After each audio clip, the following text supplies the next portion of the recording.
वो बिल्कुल सरासर गलत कह रहे हैं, इसलिए गलत कह रहे हैं क्योंकि योगी सरकार, मोदी सरकार मुसलमानों से बैर नहीं ले रही। आपकी राजनीति ख़त्म हो रही है, आपके जो झूठे प्रोपेगेंडे जो मुसलमानों पर आपने थोप के रखे हैं उनके पर्देफाश हो रहे हैं लगातार। आप आज कह रहे हैं योगी आदित्यनाथ को कि वो मुसलमानों के खिलाफ काम कर रही है। आप 10 मुझे काम बताइए कि जो मुसलमानों के खिलाफ किए। 2013 में समाजवादी पार्टी की सरकार थी, तब क्या बस्तियां उजाड़ करके पार्क नहीं बनाए गए? उससे पहले जो है वो यहाँ पर उत्तर प्रदेश में बहुजन समाज पार्टी की हुकूमत थी, बस्तियां उजाड़ करके जो है वो पार्क नहीं बनाए गए। क्या अखिलेश यादव की सरकार में उनके विधायकों द्वारा बस्तियों में आग नहीं लगा दी गई? ये कहकर के बांग्लादेशियों की बस्ती कहकर के आग नहीं लगा दी गई थी ज़मीनें खाली कराने के लिए? यहाँ ऐशबाग में, जहाँ हम लोग जिस लखनऊ में जिस उसमें बैठे हैं, यहीं से 1-1.5 किलोमीटर आगे ऐशबाग है, बहुत बड़ी बस्ती हुआ करती थी। रातों रात आग लग गई और वहाँ पता चला था कि किसी समाजवादी पार्टी के नेता ने बिल्डिंग बना ली। तो जितने मौलानाओं की आप बात कर रहे हैं, ये समाजवादी पार्टी के खरीदे हुए हैं, ये समाजवादी पार्टी के गुलाम हैं, समाजवादी पार्टी से पैसा खाते हैं, उनके लिए काम करते हैं ताकि उनके वोट बैंक को किसी ना किसी तरह खींचे रहें, उनके वोट बैंक का इस्तेमाल कर लें, उनके वोट बैंक को जो है वो सजो करके रखे रहे ताकि जब वो आए तो वही वोट बैंक का डिब्बा उठा करके उनको दे दें और वो बेचारा मुसलमान जो जीवन भर जिसका ज़िंदगी गुजर गई वोट बैंक बने बने, वो वोट बैंक ही बना रहे। नमस्कार, आप देख रहे हैं हेडलाइंस इंडिया। मेरा नाम है विनोद शर्मा। उत्तर प्रदेश के लखनऊ में सबसे बड़ी कार्रवाई अवैध निर्माण के खिलाफ योगी सरकार की देखने को मिली, लेकिन इस कार्रवाई के खिलाफ कहीं ना कहीं पूर्व मुख्यमंत्री अखिलेश यादव ने योगी सरकार पर तमाम तरीके के आरोप लगाए।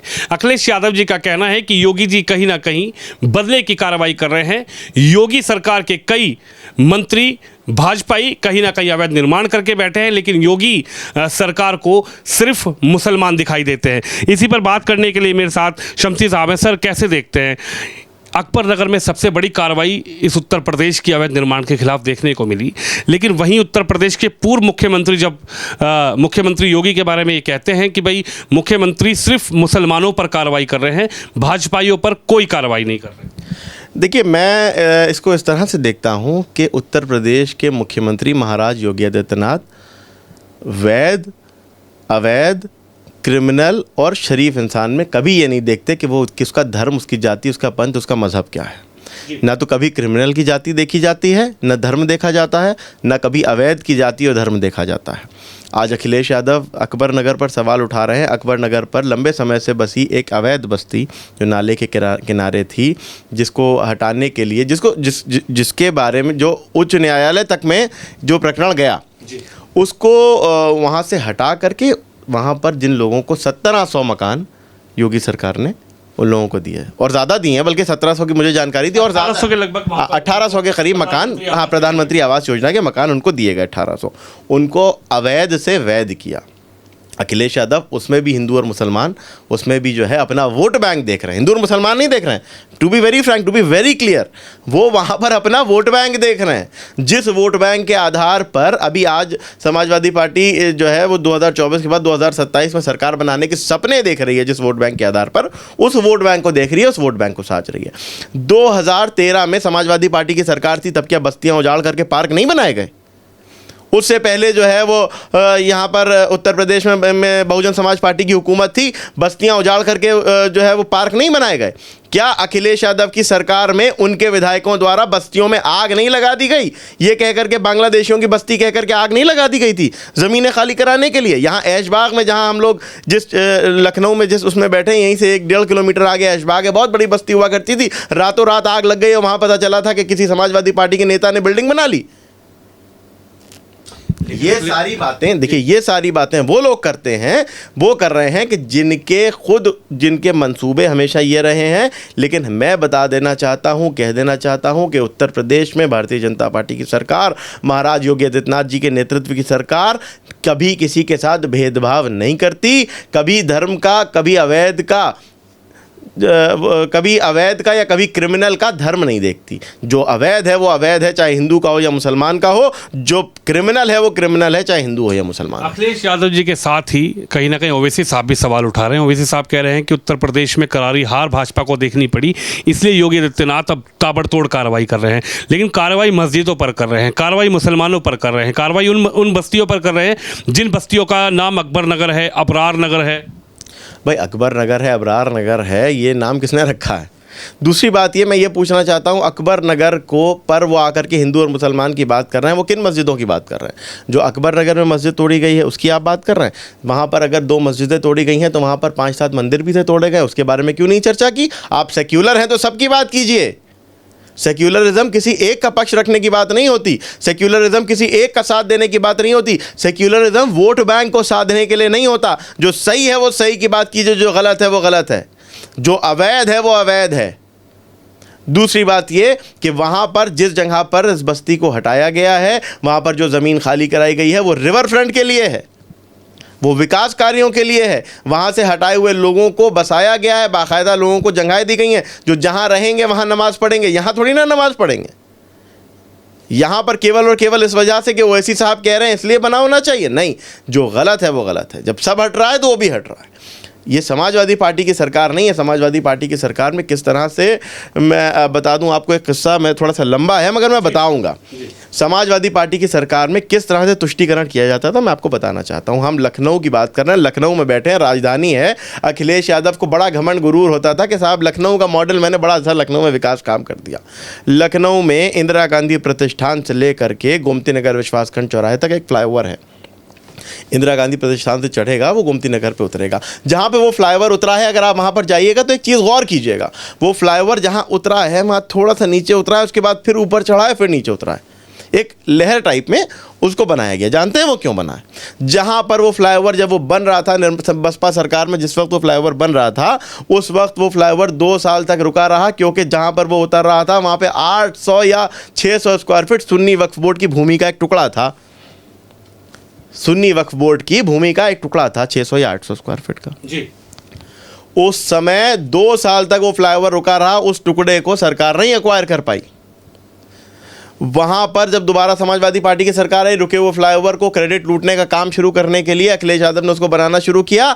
वहां पर जहां पे वो फ्लाईओवर उतरा था, जहां पर वो सुन्नी वक्फ बोर्ड की ज़मीन थी, वहां से दोबारा चढ़ाया, उस ज़मीन को कवर करते हुए फिर दोबारा उसको उतारा। ये हो गई उतरने की बात। जहां से वो फ्लाईओवर चढ़ा था उसी जगह पर एक हनुमान मंदिर था। वहां पर रहने वाले हमारे गोमती नगर के हिंदू भाई इस बात को जानते होंगे। वहीं पर उसी जगह पे एक हनुमान मंदिर था। उसको हटाने की, उसको तोड़ने की बात, उसको शिफ्ट करने की बात करना शुरू कर दी थी समाजवादी पार्टी की सरकार ने। वहां पर कारें लगा करके क्षेत्र वाले, मोहल्ले वाले, इलाके के लोग, शरीफ बेचारे जाकर के खड़े हो गए थे कि साहब मंदिर नहीं हटने देंगे। जैसे वहां पर किया वैसे यहाँ नहीं कर सकते। लेकिन उन पर बल का प्रयोग करके, उन पर लाठियों का, उन पर मुकदमों का, उनको डरा करके, उनको भगा करके मंदिर को वहाँ से रातों रात हटा दिया गया था। ये तुष्टीकरण की बात है। इस पर क्यों नहीं ओवैसी साहब कोई सवाल उठाते? इस पर क्यों नहीं अखिलेश यादव बताते हैं? इस पर क्यों नहीं मायावती कुछ कहती हैं? इस पर क्यों नहीं और दूसरी सरकार के, दूसरी पार्टियों के लोग कहते हैं? अगर भारतीय जनता पार्टी कार्रवाई कर रही है, वहाँ पर खाली करा रही है, अकबर नगर की अगर जगह को खाली कराया गया तो उसमें हिंदू भी रहते थे, मुसलमान भी रहते थे। हमने नहीं कहा कि यहाँ पर रहने वाले केवल मुसलमान खाली करें। वहाँ पर जितने अवैध थे सबको खाली कराओ। सबको अवैध की जगह पर उनको प्रधानमंत्री आवास योजना पे लीगल घर उनको आवंटित किए गए। उस जगह को, उस अवैध भूमि को खाली करा करके, उस ज़मीन को समतल करा करके वहाँ पे विकास कार्यों के लिए उस जगह को किया गया। बहुत समय से लोग रह रहे थे, बहुत पीड़ा होती है, बहुत तकलीफ होती है। जिनके दिलों में तकलीफ है हम उनके साथ हैं। हम भी उनके गम में शरीक हैं, हम भी उनके दुख में शरीक हैं। हम समझ सकते हैं कि किस तरह से जब अपना आपका बनाया सालों पुराना आशियाना के जहाँ पर आपकी यादें होती हैं, जिन घरों में जब वो टूटते हैं तो बहुत ख़राब लगता है, बहुत बुरा लगता है।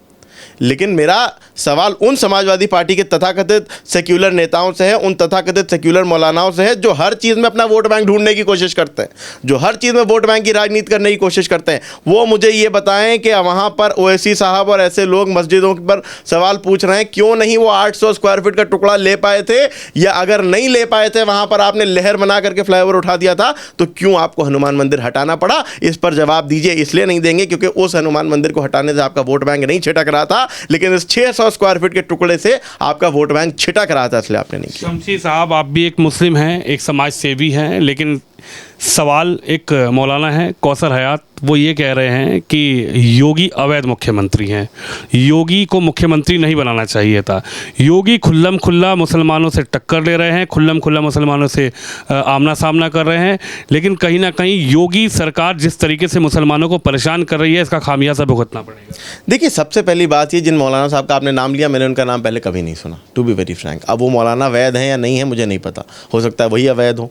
बहरहाल, दूसरी दूसरी चीज़ ये कि वो जो ये बात कह रहे हैं कि साहब योगी सरकार सीधा सीधा मुसलमानों से मुचैटा ले रही है, तो नहीं, वो बिल्कुल सरासर गलत कह रहे हैं। इसलिए गलत कह रहे हैं क्योंकि योगी सरकार, मोदी सरकार मुसलमानों से बैर नहीं ले रही। आपकी राजनीति ख़त्म हो रही है। आपके जो झूठे प्रोपेगेंडे जो मुसलमानों पर आपने थोप के रखे हैं, उनके पर्दे फाश हो रहे हैं लगातार। आप आज कह रहे हैं योगी आदित्यनाथ को कि वो मुसलमानों के खिलाफ काम कर रही है। आप 10 मुझे काम बताइए कि जो मुसलमानों के खिलाफ किए। आप अपराधियों में मज़हब देखते हैं, आप जो है वो अवैध में मज़हब ढूंढते हैं, लेकिन योगी आदित्यनाथ इस चीज़ पर काम नहीं करते। धर्म, मज़हब, पंथ की बात नहीं करते। जो अवैध है वो अवैध है, जो क्रिमिनल है वो क्रिमिनल है। तो योगी आदित्यनाथ से ज़्यादा वैध काम करने वाला मुख्यमंत्री हमें उत्तर प्रदेश में आज तक नहीं दिखा। जो बात सच है, और ये बात हर इंसान जानता है कि आज उत्तर प्रदेश का लॉ एंड ऑर्डर अगर 7वें आसमान पर है, तो उसका कारण सिर्फ और सिर्फ महाराज योगी आदित्यनाथ की नीतियाँ हैं। शमसी साहब, सवाल उन लोगों पर भी उठ रहा है, सवाल उन भूमाफियाओं पर भी उठ रहा है, और सवाल उन अधिकारियों पर भी उठ रहा है। जब ऐसी कॉलोनियाँ बसती हैं, आप तो समाज सेवी हैं, तमाम लोगों से मिलते हैं, तमाम राजनेताओं से भी मिलते हैं, तमाम ऐसे लोगों से भी मिलते हैं। जब ऐसी कॉलोनी बसती हैं, या जब अकबर नगर बसा होगा, तब उत्तर प्रदेश के मुख्यमंत्री ना सरकार में थे, न उत्तर प्रदेश में भाजपा की सरकार थी। सवाल ये उठ रहा है कि जब ऐसी कॉलोनियाँ बसती हैं, तब ये राजनीतिक दल जो आज कहीं ना कहीं हमला बोल रहे हैं, कहीं ना कहीं सवाल जवाब कर रहे हैं, वो राजनीतिक दल उसी समय क्यों नहीं ऐसी कॉलोनियों पर एक्शन लेते? इसलिए नहीं लेते हैं, देखिए सीधी सी बात है, उनको ना तो प्रदेश के विकास से मतलब है, उनको ना देश के विकास से मतलब है, उनको ना लोगों के विकास से मतलब है, ना लोगों की स्वास्थ्य से मतलब है, ना उनकी तरक्की से मतलब है। उनको ये मतलब है कि भैया तुम जहाँ हो, जैसे हो, सुकून से रहो, बस हमें वोट दे देना। हम सरकार बना लेंगे, अपने परिवार पाल लेंगे, अपने साम्राज्य खड़े कर लेंगे, अपने आप को मजबूत कर लेंगे। तुमसे हमसे कोई लेना देना नहीं। तुम्हें हम 5 साल में एक बार पूछने के लिए आएंगे और वोट दे देना। वो भी अब तो पूछने भी नहीं जाएंगे, कह देंगे बीजेपी तुम्हारी दुश्मन है, बीजेपी के खिलाफ वोट दे दो, तो हम ही को वोट दे दो। वो सिर्फ और सिर्फ वोट बैंक की राजनीति करते थे। लेकिन उत्तर प्रदेश में सही और गलत की बात करने की हिम्मत करने वाला अगर कोई मुख्यमंत्री आया है, तो वो योगी आदित्यनाथ जी हैं। भारतीय जनता पार्टी की सरकार है, योगी आदित्यनाथ जी उसके मुख्यमंत्री हैं, स्पष्ट बहुमत की सरकार के मुख्यमंत्री, जिनको वो अवैध कह रहे हैं मौलाना साहब, जो कि खुद पता नहीं वैध हैं या अवैध हैं। मुख्यमंत्री अवैध है, मस्जिदों को तोड़ रहे हैं, बस मस्जिदों को तोड़ा जा रहा है। वो उनसे ये कहिए कि आपको केवल दिखाई मस्जिद देती हैं। अगर आप सेक्युलर हो तो सेक्युलरिज्म का चश्मा लगाओगे तो आपको सब बराबर दिखाई देंगे, लेकिन आप जो है वो आग के अंधे नाम नयन सुख। दूसरी बात ये कि आज ये तमाम दल, चाहे कांग्रेस हो, चाहे समाजवादी पार्टी हो, चाहे ऐसे तथाकथित जितने भी झूठे सेक्युलर हो, ओवैसी भी, हालांकि ओवैसी सेक्युलर नहीं है, ओवैसी को सेक्युलर ना कहा जाए। सेक्युलरिज्म वो होता है जो हर एक के धर्म की बात करता है। ओवैसी मुसलमान के हक़ की आवाज़ उठाते हैं तो ओवैसी सेक्युलर हैं, लेकिन अगर योगी आदित्यनाथ हिंदू के हक़ की आवाज़ उठाते हैं तो वो कम्युनल है? नहीं। जो सेक्युलर है, सेक्युलर का मतलब सर्वधर्म सम्मान। आप किसी का धर्म ना देखिए। अगर आप सर्वधर्म सम्मान करना अगर किसी को सीखना हो तो भारतीय जनता पार्टी से जाकर के सीखे, जिसने पहली बार इस नारे को दिया कि सबका साथ सबका विकास। आपने इससे पहले MY फैक्टर सुने होंगे, आपने इससे पहले जो है सुना होगा, क्योंकि भारतीय जनता पार्टी के नेताओं से आप जिससे भी आप सपा के पास जाइए, वो कहता है कि हम एक जाति और मुसलमान जुड़ जाएं, हम सरकार बना लेंगे। ओवैसी के पास जाते हैं, वो कहते हैं दलित और फलाना जुड़ जाएं, हम सरकार बना लेंगे। कांग्रेस के पास चले जाइए तो कहते हैं वो जाति वो धर्म जुड़ जाए तो हम सरकार बना लेंगे। केवल भारतीय जनता पार्टी एक ऐसी है जो कहती है कि 140 करोड़ देशवासी जुड़ जाएं, हम भारत को विश्वगुरु बना लेंगे। तो कौन है देश हित में? देश हित में सिर्फ और सिर्फ भारतीय जनता पार्टी की सरकार है, नरेंद्र मोदी की सरकार है, योगी आदित्यनाथ की सरकार है। और ऐसे लोग जो इस तरह की बातें करते हैं, वो केवल और केवल इसलिए करते हैं ताकि वो वोट, और ये जितने मौलानाओं की आप बात कर रहे हैं, ये समाजवादी पार्टी के खरीदे हुए हैं, ये समाजवादी पार्टी के गुलाम हैं, समाजवादी पार्टी से पैसा खाते हैं, उनके लिए काम करते हैं ताकि उनके वोट बैंक को किसी ना किसी तरह खींचे रहें, उनके वोट बैंक का इस्तेमाल कर लें, उनके वोट बैंक को जो है वो सजो करके रखे रहे, ताकि जब वो आए तो वही वोट बैंक का डिब्बा उठा करके उनको दे दें, और वो बेचारा मुसलमान जो जीवन भर जिसका ज़िंदगी गुजर गई वोट बैंक बने वो वोट बैंक ही बना रहे। भारतीय जनता पार्टी इनको मुख्य धारा से जोड़ना चाहती है, लेकिन ऐसे नेता इनको जुड़ने नहीं देना चाहते। लेकिन मैं बता देना चाहता हूँ कि वो समय भी दूर नहीं है कि जब मुसलमान जागरूक होगा और जुड़ेगा। सवाल यह है कि अखिलेश जी कह रहे हैं कि योगी जी ज़्यादा भड़के हुए हैं, और भड़के हुए हैं इसलिए वो मुसलमानों पर ही ज़्यादा कार्रवाई कर रहे हैं। देखिए, योगी आदित्यनाथ जी और भारतीय जनता पार्टी की सरकार संविधान पर, लोकतंत्र पर विश्वास करने वाली सरकार है, जनता के हर फैसले को सराखों पर रखने वाली सरकार है। भारतीय जनता पार्टी के किसी भी नेता, किसी भी कार्यकर्ता के मुंह से आपने EVM को दोष देते हुए नहीं सुना होगा कि EVM ख़राब है। किसी ने नहीं कहा EVM पर। जो जनता ने फैसला किया उस फैसले को हमने सराखों पर रखा, और हम जो हमारी सीटों का नुकसान हुआ है उत्तर प्रदेश में, उसके लिए यदि हम कुछ कर रहे हैं तो संगठन में आंतरिक समीक्षा कर रहे हैं और हम उस नुकसान को, उस भरपाई को पूरा करके आपको दिखाएंगे। बदले की राजनीति से भारतीय जनता पार्टी नहीं काम करती। वोट बैंक के तुष्टीकरण का काम भारतीय जनता पार्टी नहीं करती। वोट बैंक के तुष्टीकरण का काम यदि कोई करता था अखिलेश यादव जी, तो आप करते थे। अब सुनिए, आज आप कह रहे हैं अकबर नगर को लेकर के इस तरह की बातें आप लोग बता रहे हैं। अकबर नगर पर जो है आप बोल रहे हैं कि साहब जो है वो मुसलमानों पर और मस्जिदों पर कार्रवाई हो रही है, वो सिर्फ और सिर्फ मुसलमानों को नुकसान पहुंचाने के लिए नहीं। नुकसान पहुंचाने का काम अगर देश के बहुसंख्यकों को करने का कोई काम करता तो समाजवादी पार्टी की सरकार या ऐसी तथाकथित सेक्युलर सरकारें करती थीं।